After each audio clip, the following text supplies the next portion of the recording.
I will say it's dismaying listening to the questions from our Democratic colleagues, because consistently the message from Senate Democrats is for Facebook and Twitter and Google to censor more, to abuse their power more, to silence voices that Senate Democrats disagree with more. That is very dangerous if we want to maintain a free and fair democracy, if we want to maintain free speech. There was a time when Democrats embraced and defended the principles of free speech. There was a time when Democrats embraced and defended the principles of a free press.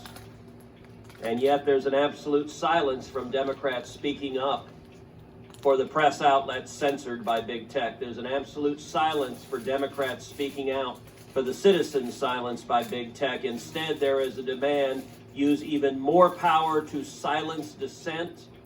And that's a totalitarian instinct that I think is very dangerous. At the same time that big tech exercises massive power, it also enjoys massive corporate welfare through the effect of Section 230, a special immunity from liability that nobody else gets. Congress has given big tech, in effect, a subsidy while they become some of the wealthiest corporations on the face of the planet. Mr. Dorsey, I want to focus primarily on Twitter and ask you initially, is Twitter a publisher? Is Twitter a publisher? Yes. No, we are not. We distribute information. So what is a publisher? An entity that is publishing under editorial guidelines and decisions. Well, your answer happens to be contrary to the text of federal statute, particular Section 230, which defines an information content provider as any person or entity that is responsible in whole or in part for the creation or development of information provided through the internet or any other interactive computer service. Let me ask you, was Twitter being a publisher when it censored the New York Post? No, we have very clear policies on the conduct we enable on the platform. And if there's a violation, we take enforcement action, and people choose to commit to those policies and to those terms of service. You took me down, Hog Dexter. Except your policies are applied in a partisan and selective manner. You claim it was hacked materials, and yet you didn't block the distribution of the New York Times story that alleged to talk about President Trump's tax returns, even though a federal statute makes it a crime to distribute someone's tax returns without their consent. You didn't block any of that discussion, did you? Our policy was focused on distribution of the actual hacked materials. Did you block the discussion of the president's tax return material? And in the New York Times case, we interpret it as reporting about the hacked materials. Did you block Edward Snowden when he illegally released material? I don't have the answer to that. The answer is no. You haven't used this in a selective manner. Let me ask you, were you being a publisher when you forced Politico, another journalistic outlet, to take down their tweets on a topic that you had deemed impermissible? Yesterday you did that to me, Jack. No. Hog We were Dexter. enforcing our policy. Took me out for and 12 our hours. So on October 15th, Jake Sherman, a reporter at Politico, tweeted the following. I tweeted a link to the New York Post story right after it dropped yesterday morning. I immediately reached out to the Biden campaign to see if they had any answer. I wish I'd given the story a closer read before tweeting it. Twitter suspended me. So you actually have a reporter reporting on a story, asking the other side for comment, and Twitter says, "Hi, Jake Sherman, your account at Jake Sherman has been locked for violating Twitter rules." Now, what did the Politico reporter do? Immediately tweets after that, "My goal was not to spread information." Well, that's a little worrisome just in and of itself. "My goal was to raise questions about the story. Oh, my overlords in Silicon Valley, I was attacking the New York Post. You don't understand, I was attacking them."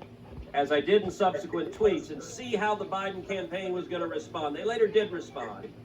And then, not long after, Jake Sherman comes back with, "My account is clearly no longer suspended. I deleted the tweet." When Twitter is editing and censoring and silencing, the New York Post, the newspaper with the fourth highest circulation in the country, and Politico, one of the leading newspapers in the country, is Twitter behaving as a publisher when it's deciding what stories reporters are allowed to write and publish and what stories they're not? No, and that account was not suspended. It fell afoul of the hacked materials policy. We realized that there was an error in that policy and the enforcement. Hold on, I'm literally looking at the tweet from Twitter that says your account has been locked. You're telling me that this is not an accurate... That's a lock and can be unlocked when you delete the... I understand that you have the star chamber power. Your answer is always, well, once we silence you, we can choose to allow you to speak. But you are engaged in publishing decisions. Let me shift to a different topic. Mr. Dorsey, does voter fraud exist? I don't know for certain. Are you an expert in voter fraud? No, I'm not. Well, why then is Twitter right now putting purported warnings on virtually any statement about voter fraud? We're simply linking to a broader conversation so that people have more information. No, you're not. You put up a page that says, quote, voter fraud of any kind is exceedingly rare in the United States. That's not linking to a broader conversation. That's taking a disputed policy position, and you're a publisher when you're doing that. You're entitled to take a policy position, but you don't get to pretend you're not a publisher and get a special benefit under Section 230 as a result. That link is pointing to a broader conversation with tweets from publishers and people all around the country. Mr. Dorsey, would the following statement violate Twitter's policies? Quote, absentee ballots remain the largest source of potential voter fraud. I imagine that we would label it so that people can have more context. How about this quote? Quote, third-party organizations, candidates, and political activists voter fraud is particularly possible where, quote, third-party organizations, candidates, and political party activists are involved in, quote, handling absentee ballots. Would you flag that as potentially misleading? I don't, know the specifics of. Blinking a little bit too much there, Jack. Blink. Have a label. Unlock Hawk Dexter. Well, you're right. You would label them because you've taken the political position right now that voter fraud doesn't exist. I would note both of those quotes come from the Carter Baker Commission on Federal I got 4 Elections ballots in my house we didn't ask for, Jack. Democratic President Jimmy Carter and former Secretary of State James Baker. And Twitter's position is essentially voter fraud does not exist. Are you aware that just 2 weeks ago in the state of Texas, a woman was charged with 134 counts of election fraud? Are you aware of that? I'm not aware of that.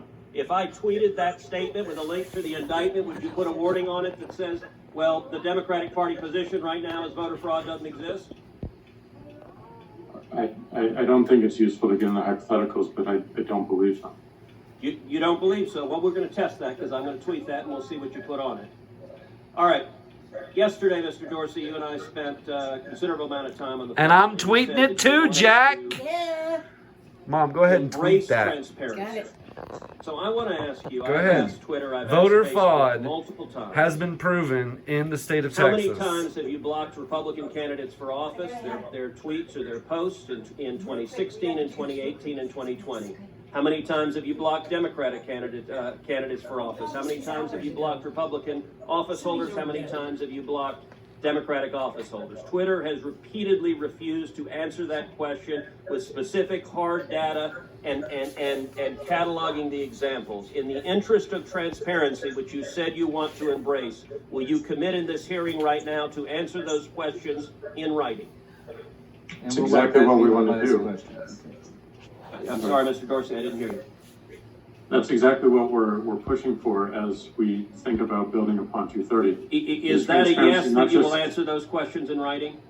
Transparency, not just of outcomes, but also our process as well. Is that a yes that you will answer those questions in writing? We'll certainly look into it and see what we can do. And actually answer them and not give lawyerly doublespeak about why you're not going to give specifics. Answer them. Will you commit to this committee that you will answer those questions?